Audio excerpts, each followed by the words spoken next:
நம்மளுடைய wave லென்த்துக்கு set ஆகிற மாதிரி தான் நமக்கு ஃப்ரெண்ட்ஷிப்பே கிடைப்பாங்க. உதாரணத்துக்கு இந்த வீடியோ பாருங்கள்.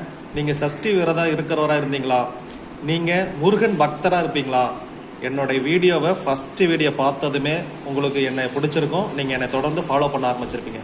உங்கள் பேர் முருகன் பேரில் ஏதாவது ஒன்றா நிச்சயமாக நீங்கள் என்னை ஃபாலோ பண்ணிகிட்டே இருப்பீங்க.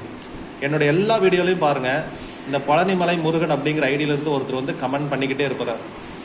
நான் ஃபஸ்ட்டு வேலை செஞ்ச முதலாளியோட பேர் செந்தில்குமார். அடுத்து ஒரு கம்பெனியில் வேலை செஞ்சேன், அவர் பேர் செந்தில். நான் எக்ஸ்போர்ட்டில் இருந்தங்காட்டி நைட்டு பார்சல் புக் பண்ணுவேன், திருச்செந்தூர் பார்சல் சர்வீஸ். இந்த டிரைவர் பேர், ஆட்டோ டிரைவர் பேர் பழனிசாமி. இவருக்கு கால் பண்ணோம்னா அழகென்ற சொல்லுக்கு முருகன் இந்த பாட்டு பாடும். என் மாமனார் பேர் குழந்தைகள், என்னோட ஆடிட்டர் பேர் கந்தன், என்னோட பெஸ்ட் ஃப்ரெண்டு ஸ்கூல் டேஸில் குமரன், அவங்க அப்பா பேர் வடிவேல், காலேஜில் சுந்தரன், அவங்க அப்பா பேர் பழனிசாமி, என் பையனுக்கு என் மாமியார் வச்ச பேர் திருமுத்து குமரவேல். எல்லாருக்கும் முருகன் தொடர்பு நிச்சயமாக